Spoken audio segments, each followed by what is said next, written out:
other areas outside of Los Cabos that you're going to in Baja Sur? Yeah, I'm La Paz, Todos Santos, the Pacific side. Nothing substantial, a lot of speculation. I do vacant land as well and proposed projects. But La Paz, La Paz is doing well. And when La Paz does well, that means Cabo's on fire, right? Because people come to Cabo, they like Cabo, but they want more of that Mexican experience or maybe a lower price point. And so they migrate up to Todos Santos or La Paz. I appraised Hotel California. You did? Yeah. How long ago? I've appraised it like 3 or 4 times, but I think the last time was about 4 or 5 years ago. I've heard recently that, not officially, but it's for sale. So I don't know if that's... Everything's always for sale. I don't know. Price. I think they actually make more money on their T-shirt sales online than they do the actual... Hotel nights? Yeah, hotel nights. But it's a great experience, Welcome to the Nick Fong Podcast. As the broker and owner of Ronival Real Estate, Nick has spent nearly 20 years in Baja California Sur. And in this podcast, he'll be talking everything Baja, from food and culture to real estate and property management. And now, here's your host, Nick Fong. All right, we're back at the podcast. Byron Bridges with the CBRE. Welcome, Byron. Thank you, Nick. Great to be here. I'm glad you were able to squeeze us in because you're leaving on a plane in a few hours. A couple hours, yeah. Quick trip, usually. So you work with the CBRE. Tell everyone specifically what you do. Because the CBRE is a big company. They do a lot of real estate related services. But specifically, you do what? So, yeah, CBRE is in 57 countries, and they do anything from brokerage to management. I'm part of the valuation and advisory services. So basically appraisals, market studies, feasibility studies of all property types. All right. And you're not new to the area. When was the first time you came to Los Cabos?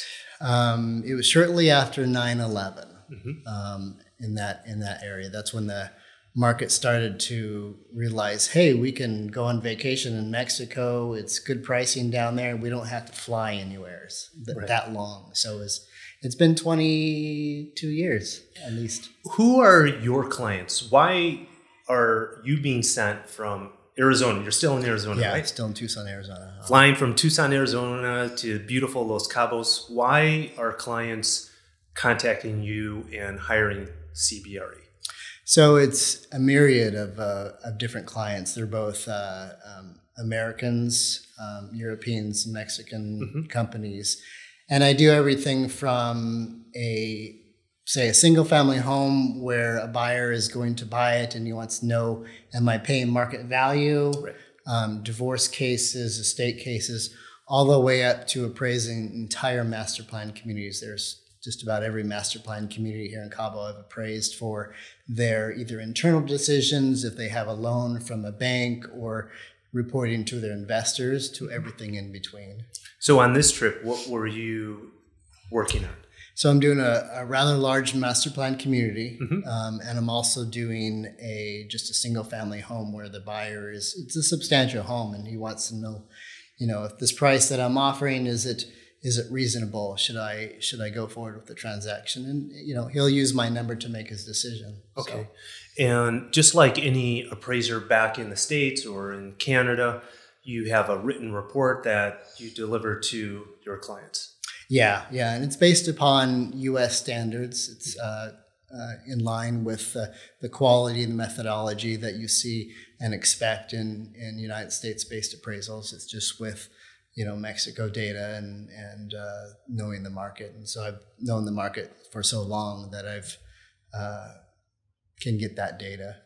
And so for you, Byron, Los Cabos is an area. Are you doing appraisals and market studies in other parts of Mexico or outside of the U.S.? Yeah, I do Latin America, resort areas. I do, Riviera Maya, Puerto Vallarta, Puerto Penasco. I do Costa Rica, some Belize, anything Latin America that has to do with a beach and a resort. I've done that. Okay. Acapulco, some of those areas. How many times in a year are you being pulled this way to Los Cabos? It always flows on. The last year, how many times have you been here? Or worked on something? I've gone through 2 passports in the last 10 years. How's that? And A lot. Passports meaning, there's the big ones. Yeah, there's no places to put another stamp. Right. So, it all ebbs and flows. Yeah. And so what have you seen in our market in the last few years? This is Byron and I recorded a video several years ago. I was thinking this morning, was it 4 years ago? Was it 5 years ago? Was it 2018? It was right before the pandemic. Okay. Yeah. So maybe 2019, 4 years ago? I think it was 2019, yeah. Cool. And too long. And what has happened in that time here in Los Cabos or Baja Sur in general? Just like the United States, the sales volume has gone through the roof. To give you a couple of stats, I keep track of the sales volume for all Cabos. And in 2015, 16, which were normal years, the market above the $100,000 price point, because that's kind of where foreigners started, is that the market volume was about $600 to $700 million. In 2017, which I thought was a banner year, it was 1.1 billion. So in 2022, it was 3 billion. And I'm sorry. Now you're capturing data that's not just in our MLS, but you have access to private gated communities that wouldn't necessarily appear in our MLS. Isn't that correct? Yeah, let me clarify. 2021 was 3 billion. 2022 was about 2.6 billion. Okay. So, a dip, but still incredibly above. Yeah, since I am able to appraise value a lot of the master plan communities, I have my hand in all of them and see all of their data. I don't, disclose it because it's confidential, but I know what they're doing. I know what their price points are. I know for most of them. And so I have that knowledge of what's not reported to like the MLS or something like that. And I can have a broad expanse of the whole market. Can we dive into a little bit of that? Yeah. So in Los Cabos, we have communities like the Cove Club in Cabo del Sol. We have Twin Dolphins over there at Santa Maria and Viudas Beach. Chileno, El Dorado. We have Costa Palmas in La Ribera.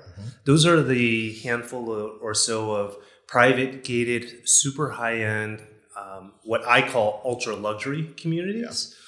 Can you offer recollection and what you can share? What kind of numbers are you seeing in those communities? So of that like $3 billion, about 40% of the volume are within those communities. That are new developer product that that just report to themselves, and so that kind of shows you the dynamics of the market. That there are a lot of mega wealthy people that come down here. Some of the price points, I appraised a $30 million home in one of them. And that's not the highest price that's out there. I mean, people are investing up to $40 million for an oceanfront home on, say, a half an acre. Just to date myself, about 18, 19 years ago, I appraised a 1 acre site in Chileno Bay for $1 million.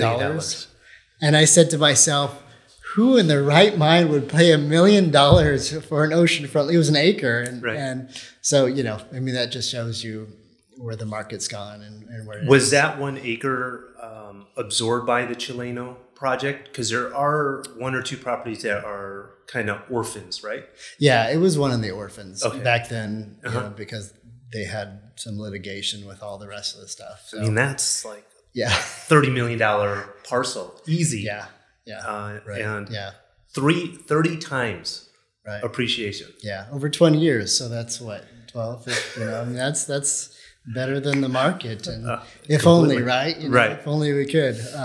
What about the average price point for those communities, those higher end, ultra luxury communities. What would you classify as the average lot sale, the average house sale, or price per square foot? So for there's not a lot of oceanfront lots sales because they're all been bought up, but those are, it depends on the community and what the size is, and anywhere from $15 to $30 million for an oceanfront lot. You put a house on top of that at, $700 a square foot or more construction costs, you're up there. Second row, the rule of thumb is really, it's just a rule of thumb, it's based upon a lot of my research. Take off 20% for the second row and maybe 10% for the third row, depending on the view. Like if you're elevated and you have a great view, it's less if it's not. So it's really, the thing about Cabo is there's so much diversity. You think of like Punta Ballena, right? They don't have very good step topography, but El Dorado has great step topography. So the differences are totally different. And so it's hard to have a hard and fast rule for anything. But me personally, I much rather be on the second or third row, having a great ocean view, because I don't like the direct wind and then the direct ocean front. But obviously there's no oceanfront lots available. Do you know Julie Benjamin? I do. Yeah, so I was with her a couple months ago having lunch at Twin Dolphins, and she was showing me the second and third row lots, and they priced them pretty much the same because they're so elevated. Actually, the third row, in I think a lot of people's opinion, would have a better view because they were so elevated above the second and beachfront. Right. Homes. Yeah. Or Costa Palmas, they actually have built up. They put a flat ground and they built up to have those views. They put an extraordinary amount of money in moving dirt and compacting, but it's paying off for them. And what about any work at the Amman Resort that you've done? Yeah. Okay. All right. Yeah. Like I was saying, there's some things you can share and some things you can't. But Amman, just for all of you that don't know, is a hotel and project with private residences at Costa Palmas, where the Four Seasons was the first hotel to be present. Yeah, and they're kind of the game of their own because we have some great 5-star plus hotels, but the Amman kind of steps it up a little bit more. And so those buyers are really kind of loyal to Amman, and price is not an issue. So, the sky's the limit. The sky's the limit. And it has been. Where are they in the construction over there? So they tell me that they should be done in first quarter 25. And they're going forward. They're doing a lot of good progress. It's taken a lot because you have to move the dirt. Like I said, they wanted to elevate those lots, and they're protecting some of the thing, from flooding and stuff like that. So they're moving forward strongly. It looks like, wow, it's been a long time since looks like they're doing anything, but they are. And that's great for the market. Everybody that succeeds in the market is great for everybody else. Well, there's a lot of things, when those big resorts go in there and they're having $20, $30 million lots, not even a house, then everything around it, not within the community itself, benefits. Yeah. From the retail, the restaurants, other housing communities, rentals. People still have to get bussed in every day, to Costa Palmas for the workers.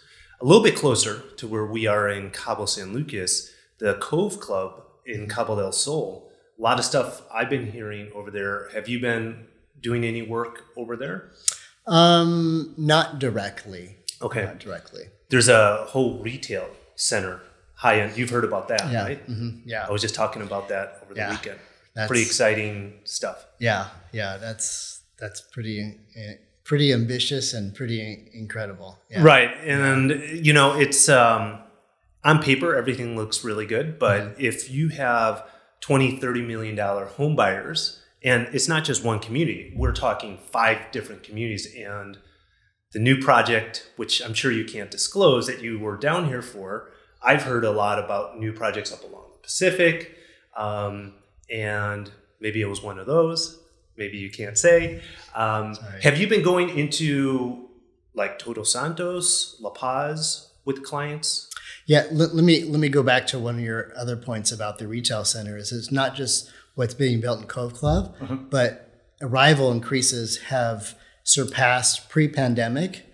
Same with Puerto Vallarta. Cancun is down about 30%. So I think we're pulling from Cancun? From Cancun and that area. And there's a lot of new hotels being built, and that's going to bring more bodies down here to go to that retail center to fulfill that too. Other areas outside of Los Cabos that you're going to in Baja Sur? Yeah, I'm La Paz, Todos Santos, the Pacific side. Nothing substantial, a lot of speculation. I do vacant land as well and proposed projects. But La Paz, La Paz is doing well. And when La Paz does well, that means Cabo's on fire, right? Because people come to Cabo, they like Cabo, but they want more of that Mexican experience or maybe a lower price point. And so they migrate up to Todos Santos or La Paz. I appraised Hotel California. You did? Yeah. How long ago? I've appraised it like 3 or 4 times, but I think the last time was about 4 or 5 years ago. I've heard recently that, not officially, but it's for sale. So I don't know if that's... Everything's always for sale. I don't know. Price. I think they actually make more money on their T-shirt sales online than they do the actual...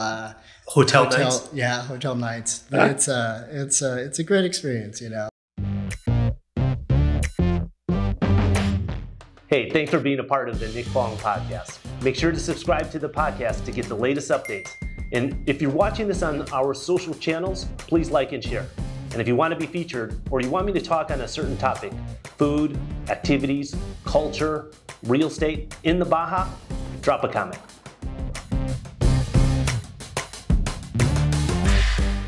What about the East Cape? The East Cape is, Costa Palmas has really helped some things. Right. Having Mayan Palace up there.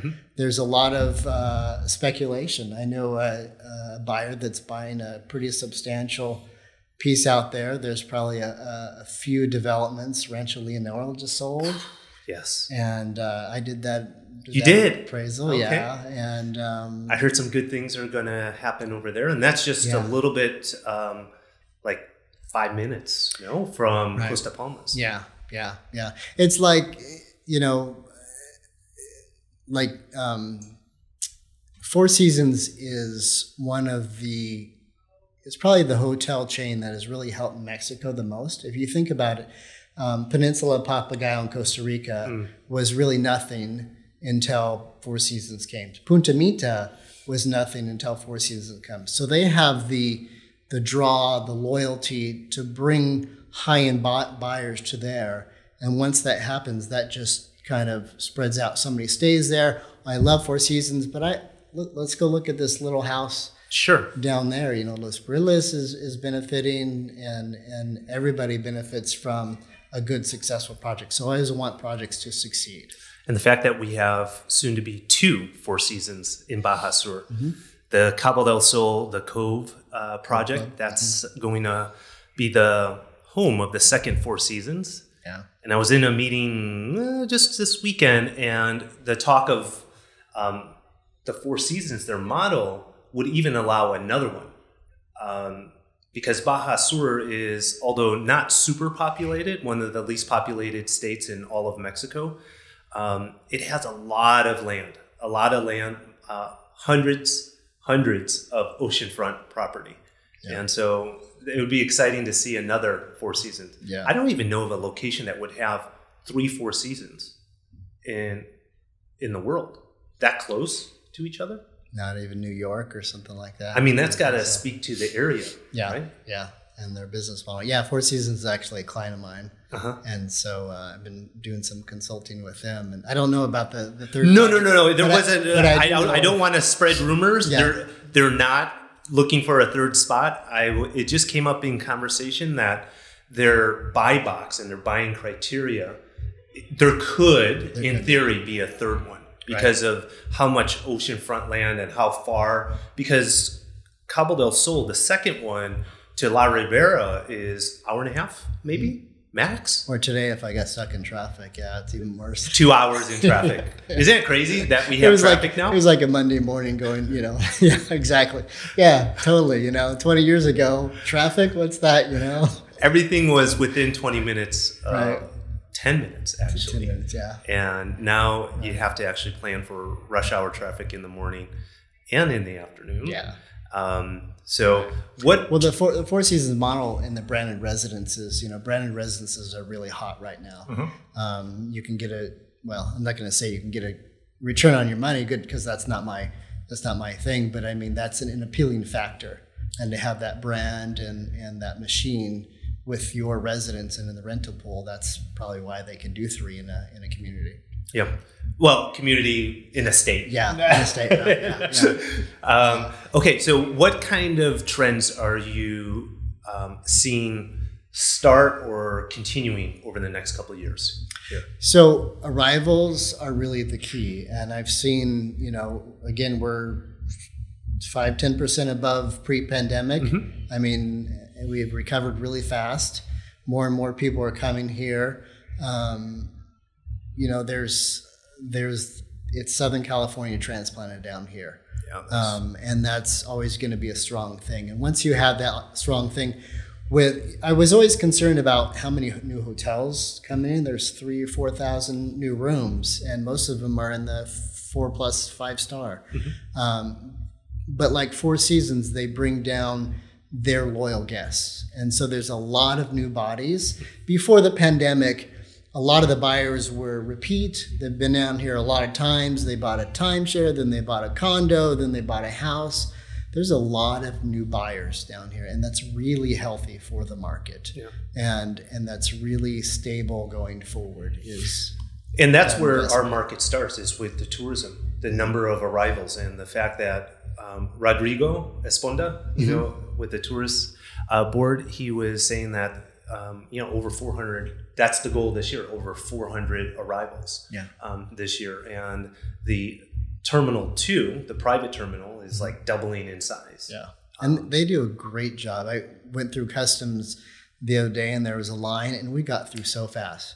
No other community that I've been to in Latin America is that fast.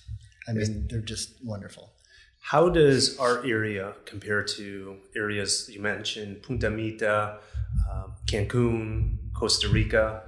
Some comparisons for people that maybe haven't traveled to those areas, but a lot of our viewers actually have and are considering buying in one of those locations, Cabo being one of them. Yeah, I think everybody in Cabo is going to get mad at me if I make some. No. Honest. I mean, there's pluses and minuses to it all. So Puerto Verde, Riviera Nayarit, Punta Mita, I've always made the analogy that you can pay the same price here in Cabo as you do there, except you get twice the size there. Okay. That's becoming less and less because there's very limited supply there. Mm-hmm. There's an albergue project there that's doing really well. Punta Mita is really sold out of most of everything. Mm-hmm. They're doing new developments, so there's a lot more limited supply there, so that's a different gap. Mm-hmm. And there's a big diversity between Punta Mita and like the one and only Palmilla north of there, which is doing well, and downtown Puerto Vallarta with all the high-rise condos. They used to be overbuilt, but now they're good, stable. So it's a different. The great thing about Mexico, there's so many different buyer types. Like Cabo, you have a $30 million buyer in El Dorado, and you have a $100,000 buyer on the other side of the highway. Mm-hmm. And there's such a diversity that's really what keeps the market stable. Yep. Costa Rica, Peninsula Papagayo, they're doing really well too. Even in the Caribbean, I've done some research in the stuff in the Caribbean, and the agents there are just like, wow. I can always tell when I go in and talk to an agent if they're kind of short with me and really, I know they're busy, and I'm glad because they're successful. If they take, 20, 30 minutes to shoot the bull with me and talk, then I'm like, well, maybe the market's not that great. Sure. Because I'm digging for information. All right, Byron, hurry up. I got to go. Exactly. Yeah. Exactly. Yeah. Yeah. Well, that's why we've had you've canceled on me. I canceled a couple times. You canceled on me. So I'm glad you It's good for everybody. I think the arrivals is key. I know a number of our clients that came here for the first time in the last few years. It's the airlift. The amount of flights, direct flights that are coming from the U.S. and Canada has really made the decision all the more easy for them. Right. Yeah. And I think that's something that people, it's great because I went to Costa Rica for the first time last summer. Okay. Vacation. Yeah. And it was amazing. But to get there from Cabo, it's a connection through Mexico City. And I've heard this multiple times that from the States, a lot of times you have to connect through Miami. And so the flight is also longer from a lot of places to get to Costa Rica. So, and then the road's beautiful because you're in the jungle, but it's kind of like one way in, one way out. So traffic can be a little bit more challenging. Yeah, you definitely have to be a little more adventurous. I come from Tucson, so anytime I go to Costa Rica, I have to get on the 5 a.m. flight to Houston on United, and then I have to wait till like 8 o'clock that night in the airport. Are you serious? To get to Liberia. That's not as bad. It's just because I live in Tucson. Tucson's a relatively small town, and there's no direct flights to anywhere except for major hubs. So, but once you get there, it's a different experience. It's really, I mean, there's almost, not to knock Cabo, but there's more to do there for a family than here. I mean, that's one thing Cabo's missing is something to do for a family. I have to admit, I took my family, I don't take my family to Mexico often because when they come, I just work, right? Yeah. But I took them to a client's house in Tulum, beautiful house. And we had so much fun the whole week after a bad experience on American Airlines. But other than that, we had so much fun doing so different things. If I take them to Cabo, there's really, you hang out at the beach, you go golfing, you go fishing, and there's not a whole, go to Todos Santos, there's not a whole lot to do. But, I also had a colleague of mine that got married, and she came down and took her honeymoon, and they stayed at the all-inclusive beach for the whole week. Right. And I was so mad at them. I'm like, go do something, right. Yeah. But that's a lot. They just come and hang out at the beach, Midwesterns and stuff. That's where I'm from. Yeah. Midwest.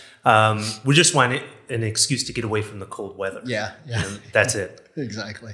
Byron, are we missing anything that you'd like to talk about? I mean, I sound optimistic, and I am optimistic about Cabo. One thing I am concerned about is obviously high construction costs. Yeah.